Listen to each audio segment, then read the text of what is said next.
আসসালামু আলাইকুম অ্যাডমিশন শিক্ষার্থীরা, তোমাদের আর 9 দিন পর মিন্স 1 মার্চ তোমাদের চট্টগ্রাম বিশ্ববিদ্যালয়ে এই ইউনিটে ভর্তি পরীক্ষা। এখন তোমরা যারা ভার্সিটি প্রিপারেশন নিছো তোমরা অবশ্যই সবাই চট্টগ্রাম বিশ্ববিদ্যালয় পরীক্ষা দিচ্ছ, যারা অ্যাটলিস্ট ঢাকার বাইরে থাকা নিয়ে কোনো প্রবলেম নাই।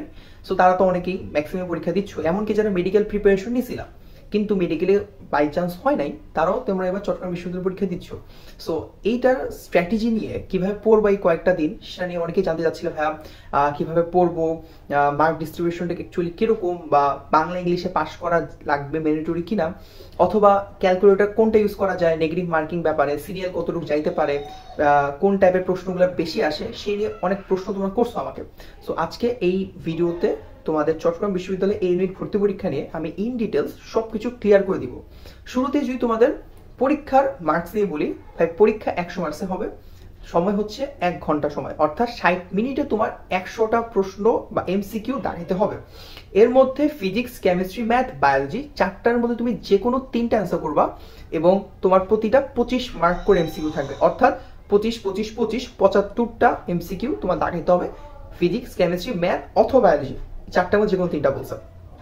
আর তোমার হলো বাংলাতে 10 মার্ক, ইংলিশে 15 মার্ক, এবং ওইখানে স্পেসিফিকলি বলা আছে নোটিসে যে বাংলাতে পাস 3 এবং ইংলিশে পাস 4, অর্থাৎ এই দুইটার মধ্যে তোমার মাস্ট পাস করতে হবে। বাংলায় 3 পাইতেই হবে, ইংলিশে 4 পাইতেই হবে। যদি পাস না করো তুমি তোমার ওদের সার্কুলার অনুযায়ী তোমাদের চান্স প্রাপ্ত হবে না বা সিরিয়াল আসবে না, ওকে।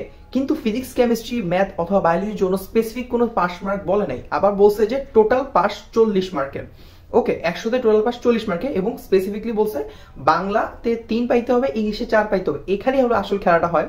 অনেকে সার্কুলারটা খুব ভালো করে দেখে যায় না বা বাংলা ইংলিশকে খুব অবহেলা করে, যার কারণে আমি অনেককেই শুনছি বিগত বছরগুলোতে, ভাই ফিজিক্স, কেমিস্ট্রি, বায়োলজি এত ভালো পরীক্ষা দিলাম তাও আমার ছবিতে চান্স আসে নাই। কেন ভাই? 1 মার্কসের জন্য ইংলিশে চান্স আসে নাই, ভাই 0.25 এর জন্য ইংলিশে আমি ফেল করে গেছি, ভাই 1 মার্কসের জন্য আমার বাংলায় পাস আসে নাই, বাংলায় সব ভুল হয়েছে, আমি বাংলায় পাস করতে পারিনি, আমার সিরিয়াল আসে নাই। এইটা প্রচন্ড প্রচন্ড কনসার্নের বিষয়। জানি না তোমরা এই ব্যাপারটা জানো কিনা, বাট এইটা খুবই ইম্পর্টেন্ট। আরেকটা ব্যাপার হলো এই ভার্সিটিতে তুমি ক্যালকুলেটর ইউজ করতে পারবা, এবং সেটা FX100 MS যেটা আছে, অর্থাৎ যেটা FX100 MS, যেটা তুমি কি হিউজ বা মানে ভগ্নাংশ টাইপ যে ম্যাথস গুলো সেগুলো হয়তো করতে পারবো না, বাট ক্যালকুলেশন করতে পারবে, একটু দ্রুত লাগবে, গুণগুলো করতে পারবা। সো এইটা কিন্তু ভাই খুব ভালো একটা অ্যাডভান্টেজ, যারা কিনা ভার্সিটিতে এক্সাম দিচ্ছ এখন পর্যন্ত কোথাও তো ক্যালকুলেটর নাই, খুলনাতে আছে আর এটাতে আছে। সো তোমার বড় ক্যালকুলেশনগুলো তুমি ইজিলি দ্রুত করে ফেলতে পারবা। সো এইটা একটা ভালো জিনিস যে ক্যালকুলেটর ইউজ করা যায়। এবার আসো ভাইয়া, যে পড়বো কিভাবে? এই যে 9 দিন আছে, আমার কি 9 দিনের প্রিপারেশনটা কমপ্লিট ভাবে নেওয়া সম্ভব? আমি কি অ্যাকচুয়ালি ভালো করে পারবো? যেহেতু তোমাদের ঢাকা ইউনিভার্সিটির ভর্তি পরীক্ষা হয়ে গেছে, যেখানে অলরেডি ম্যাক্সিমাম স্টুডেন্ট একটা বড় বিরাট লেভেলের শক খাইছো ফিজিক্স প্রশ্ন দেখে। অনেকেই ভাবতেছো সামনে জগন্নাথ পরীক্ষা আছে, ভাই প্রশ্ন কি ওখানে কঠিন হবে কিনা, বা চবিতে যে পরীক্ষা দিব সেখানে কি প্রশ্ন কি কঠিন হয় কিনা, এই নিয়ে অনেক প্রশ্ন। সো কথা যদি বলি, চবির বা চট্টগ্রাম বিশ্ববিদ্যালয়ে এই ইউনিটের ভর্তি পরীক্ষার প্রশ্ন খুব যে কঠিন হয় ব্যাপারটা এরকম না। ওরা প্রশ্ন মোটামুটি লেভেলে ইজি করে, এবং প্রশ্ন ওরা কোথেকে করে? প্রশ্ন করে ওরা প্রিভিয়াস প্রশ্নের টাইপ থেকে। লাস্ট 8-10 বছর কিংবা 12 বছরের চবির প্রশ্ন তুমি গুছায় নিয়ে আসো, বা তোমার একটা কোশ্চেন ব্যাংক কিনো, চট্টগ্রাম বিশ্ববিদ্যালয় আলাদা, সেইটার থেকে তুমি জাস্ট চ্যাপ্টার ওয়াইজ ধরো, যে ধরো ভেক্টর ধরলা বা নিউটন বলবিদ্যা ধরলা, দেখলা যে এই প্রশ্নগুলো আসে, প্রশ্নগুলো সলভ করো, দেন এই প্রশ্নগুলা কোন কোন টাইপের হইতে পারে। নদী নৌকার ম্যাথ দিচ্ছে, সো নদী নৌকার ম্যাথটা টপিকসটা তুমি তোমার যে ভার্সিটির প্রশ্ন ব্যাংক আছে সেখান থেকে পড়ে ফেলো। যত এমসিকিউ আছে, যত তোমার সূত্র আছে, জাস্ট পড়ে ফেলো। এভাবে কি করো, তোমার এই অল্প সময়ের মধ্যে তোমার যত প্রবলেমস আছে এবং যত টাইপ আছে সবকিছু ক্লিয়ার করে ফেলো ভার্সিটির প্রশ্ন ব্যাংক এবং 24 আলাদা প্রশ্ন ব্যাংক আছে, দুটো একসাথে মিলায়। ওকে, এইটা হচ্ছে বেস্ট স্ট্র্যাটেজি। জানি না বাকিরা তোমাদের কি বলতেছে বা কিভাবে তোমরা পড়তেছো, বাট এর চেয়ে বেস্ট স্ট্র্যাটেজি আর কিছু নাই। আচ্ছা, ফিজিক্সের কথা বলি, ম্যাথের কথা বলি, বায়োলজির কথা বলি, কেমিস্ট্রির কথা বলি, প্রত্যেকটা সেম জিনিস।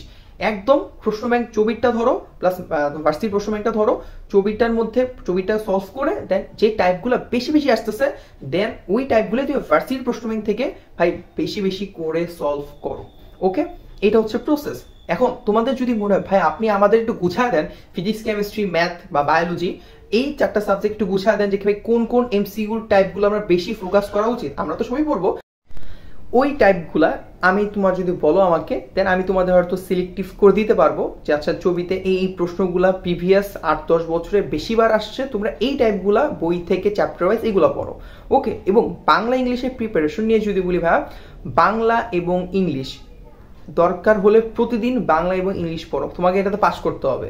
তুমি যদি ভাই ওইগুলাতে 75 পেয়ে বাংলা ইংলিশে ফেল করো, লিটারালি তোমার এই রেজাল্ট কোনো কাজেই দিবে না। ওকে, এবং এইটা সবচেয়ে ইম্পর্টেন্ট খেলাটা এখানে, যে তুমি যদি বাংলা এবং ইংলিশে পাস না করতে পারো, তোমার অ্যাকচুয়ালি এই এতদিনের পরিশ্রম, ছবিতে ভর্তি পরীক্ষার প্রিপারেশন সবকিছু শেষ। সো বাংলা ইংলিশ প্রতিদিন রেগুলার পড়ো। এখন বাংলা ইংলিশ কিভাবে পড়ো ভাইয়া? বাংলাটা তোমার প্রিভিয়াস প্রশ্ন যেগুলো আছে, কোন কোন জায়গা থেকে প্রশ্ন আসছে, কোন কোন ব্যাকরণের টাইপ থেকে প্রশ্নগুলো আসছে, বাংলার কোন চ্যাপ্টারগুলোতে প্রশ্ন আসছে সেগুলো পড়ো। ইংলিশ দেখো ভাই কোন গ্রামার থেকে প্রশ্নগুলো আসতেছে, সিনোনিম আসতেছে, অ্যান্টোনিম আসতেছে, অপোজিট ওয়ার্ড আসতেছে, নাকি ফ্রেজ থেকে প্রশ্ন আসতেছে, নাকি তোমার রাইটিং অফ ভার্বস আসতেছে, যেটা আসতেছে কমপ্লিটিং সেন্টেন্স যেটা আসতেছে সেইটাই তোমার গ্রামার বই থেকে প্রতিদিন। ধরো বাংলা তুমি 40 মিনিট করে পড়লা, ইংলিশ 40 মিনিট করে পড়লা, অ্যাটলিস্ট এইটুকু 80 মিনিট 90 মিনিট 100 মিনিট করে পড়ো প্রতিদিন। এই সময়টা রাখো যারা কিনা ছবিতে পরীক্ষা দিবা। সো এই জিনিসটা ফোকাস রাখো। ওকে, এটা খুবই ইম্পর্টেন্ট জিনিস, কারণ তুমি যদি ফেল করে যাও দিন শেষে তোমার এই পরিশ্রম কোনো কাজে লাগবে না। ওকে, এই হচ্ছে তোমার প্রিপারেশন স্ট্র্যাটেজি। ওকে, আর ক্যালকুলেটর ইউজ করা যায়, কোশ্চেন ব্যাংক অ্যানালাইসিস করে পড়বা, তারপর হচ্ছে হলো বাংলাতে এবং ইংলিশে পাস করা লাগবে, 100টা এমসিকিউ। এখন আমি যদি বলি ভাইয়া কারা অ্যাকচুয়ালি কোনটা দাগা বাবা কি অবস্থা, যারা মেডিকেল প্রিপারেশন নিচ্ছ তারা ডেফিনেটলি বায়োলজি দাগাচ্ছ ম্যাথের বদলে, এটা শিওর। সো তোমার তোমার কেমিস্ট্রি এবং বায়োলজিতে দাগাইতে বেশি সময় লাগার কথা না। ওকে, তুমি চেষ্টা করবা যে বাংলা এবং ইংলিশটা কখনো শেষে দাগাবা না।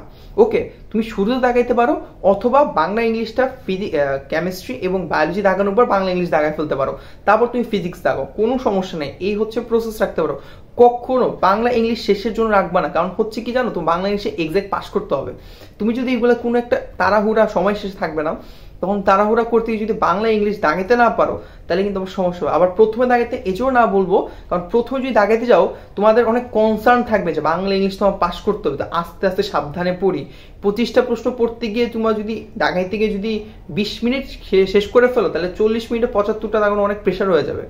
সো আগে ফিজিক্স আর আগে কেমিস্ট্রি বায়োলজি আগে দাগায় নিবা, যদি বায়োলজি দাগাও বা ফিজিক্স কেমিস্ট্রি দাগায় নিতে পারো, দেন বাংলা ইংলিশ দাগায় ফেললে দেন লাস্টে একটা সাবজেক্ট রাখছে সেটা দাগাইতে পারো, অথবা প্রথমে একটা সাবজেক্ট দাগায় বাংলা ইংলিশ দাগাও, দেন বাকি দুটো তুমি দাগাও। এইভাবে তোমার স্ট্র্যাটেজি হওয়া উচিত তোমার পরীক্ষার জন্য।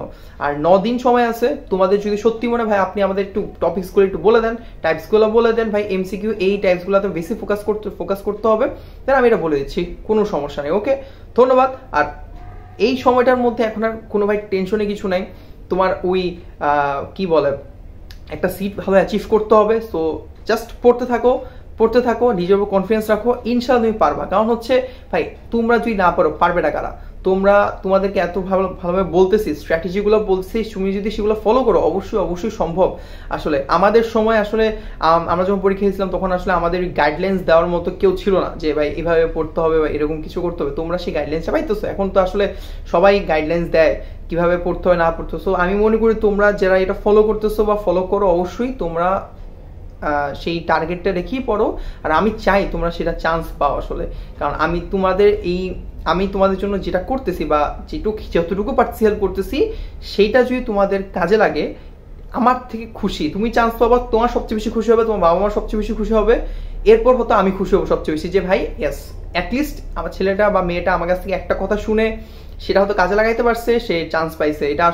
এটা অনেক বড় প্রাপ্তি। এটা আসলে যখন তুমি চান্স পাবা আমাকে বলবা কমেন্টে যে ভাই আমি চান্স পাইছি, আপনার স্ট্র্যাটেজি আমার ভালো লাগছে বা এইটা আমি ফলো করে চান্স আসছে। সো এইটার চেয়ে ভাই শান্তি এখন সময়ে অন্য লেভেল ভাই, এটা আসলে সত্যি কথা। সো তোমাদের বেস্টটুক তোমরা দাও, তোমাদের সাহায্য করার জন্য আলমামেটা তোমাদের সাথে আছে, আমি তোমাদের সাকিব ভাইয়ের সাথে আছি, কোনো টেনশন নাই।